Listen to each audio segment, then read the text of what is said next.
गुरु हमारे बानिया,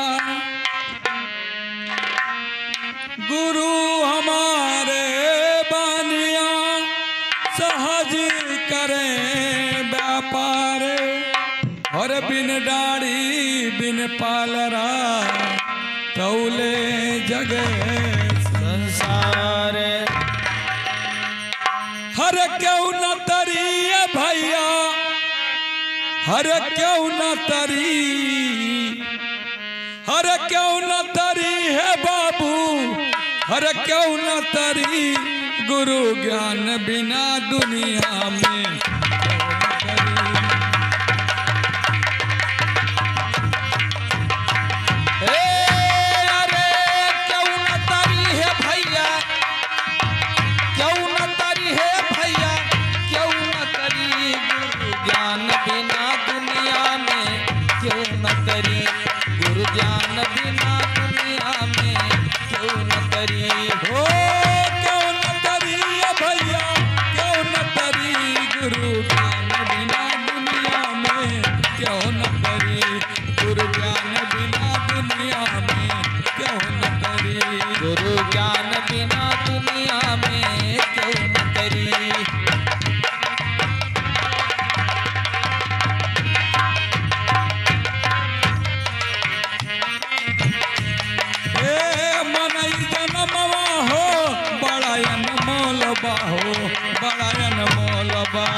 सपना हो जाई हो, सपना हो जाई।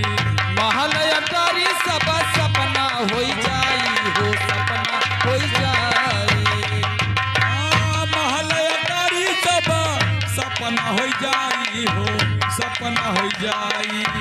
महल अटारी सब सपना हो जाई, सब सपना हो जाई। न दहित केहू तोहरे साथ न जाई हो, साथ न जाई। ना तहित केहू तोहरे साथे न जाई हो, साथ न जाई। कर्म कमाई,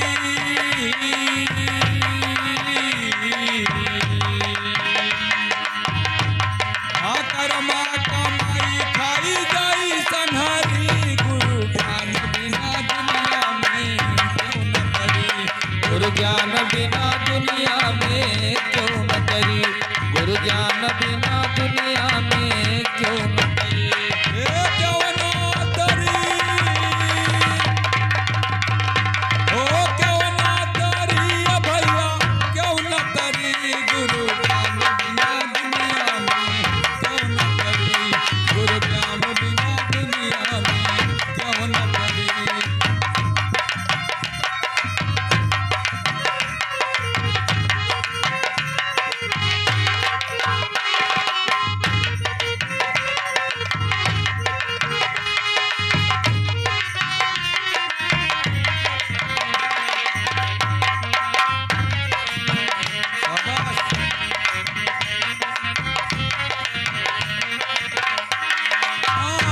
अपने गुरु जैसे नहिया लगावा हो, नहिया लगावा।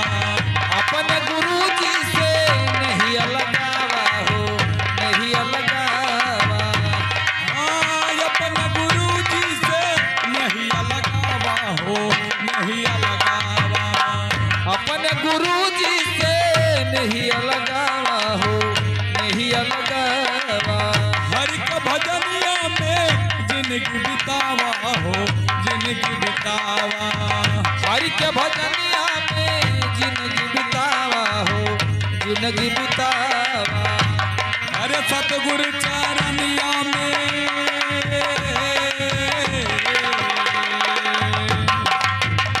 हाँ, सतगुरु चरनिया में मुक्ति मिली। गुरु ज्ञान बिना दुनिया में क्यों न तरी, गुरु ज्ञान